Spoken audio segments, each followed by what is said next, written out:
Le tournoi des maestros de l'émission N'oubliez pas les paroles vient de débuter sur France 2 pour 4 semaines. Christopher intègre pour la première année la compétition, mais son équipe a été éliminée dès le premier prime.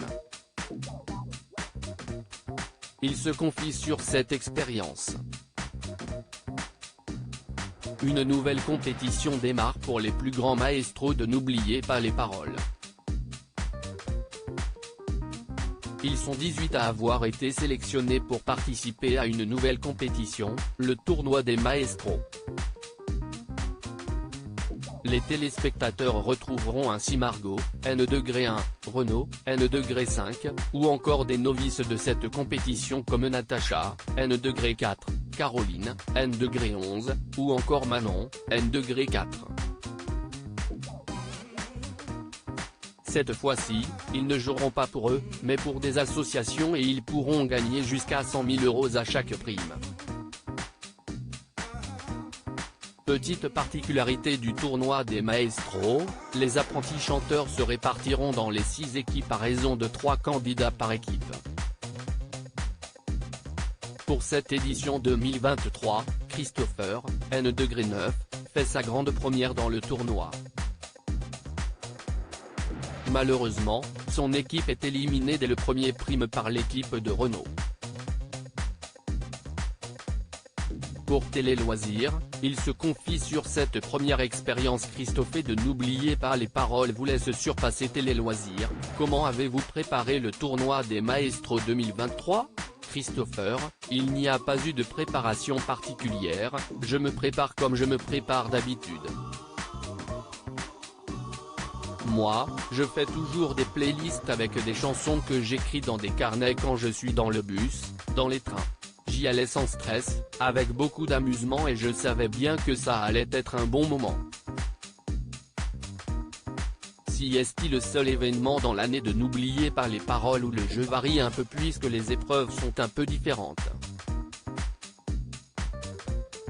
Je trouve que si est un peu plus rigolo, donc si est génial.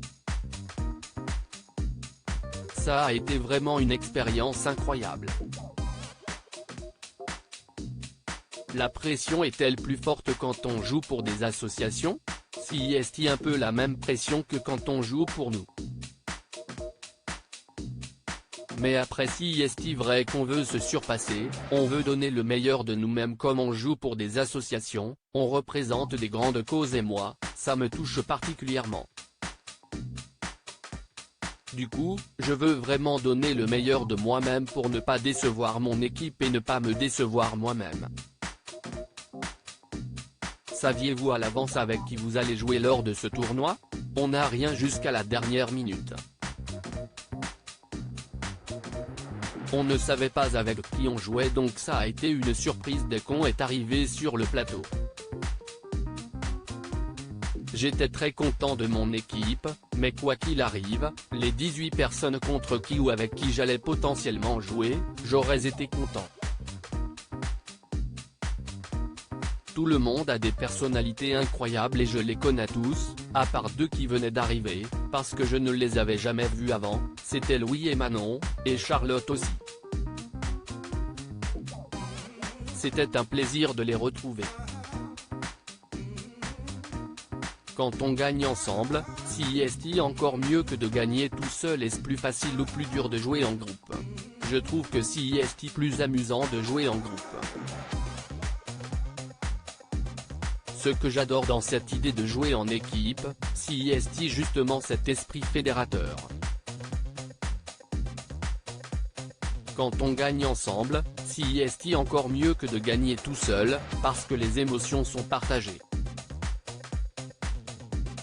Et puis si quelqu'un dans l'équipe a un coup de mou, on le pousse et si quelqu'un est stressé, on fait tout pour que ça se passe bien. Moi, j'étais trop content de pouvoir me reposer sur les membres de mon équipe et que les membres de mon équipe puissent aussi se reposer sur moi. On est là les uns les autres pour s'aider. J'adore cet esprit-là. Je pense que ça se voit aussi à l'écran qu'on a cet esprit d'équipe et fédérateur du fait qu'on s'amuse tellement quand on est tous ensemble. Vous perdez lors du premier prime, pas trop déçu? Non, je n'étais pas trop déçu.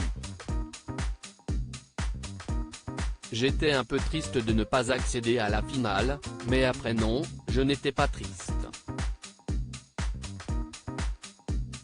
Franchement, à chaque fois que j'arrive sur le plateau, mon premier objectif est de profiter de tout ce qui se passe.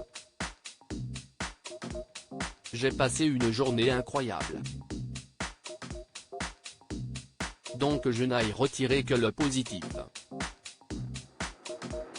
Je n'ai aucun regret parce que j'ai passé une journée formidable.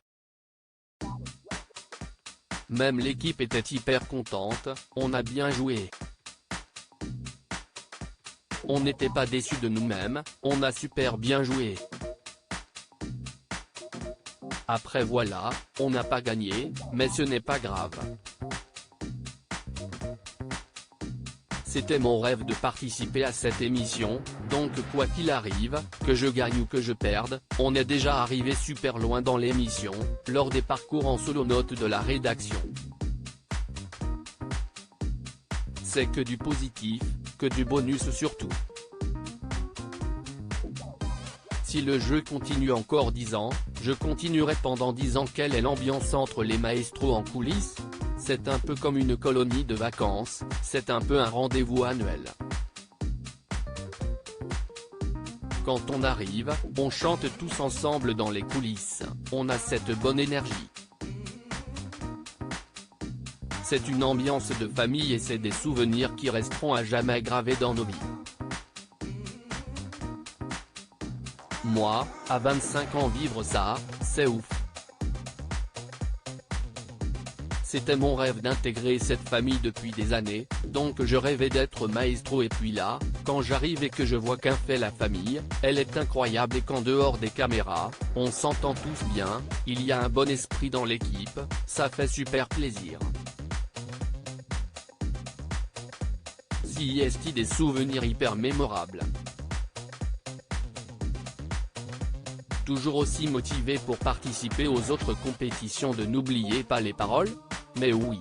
Honnêtement, je pense que personne ne dira non, à part si on est tenu par des obligations professionnelles ou autres. Jamais je ne dirai non et d'ailleurs, jamais je n'ai dit non pour aucun tournoi.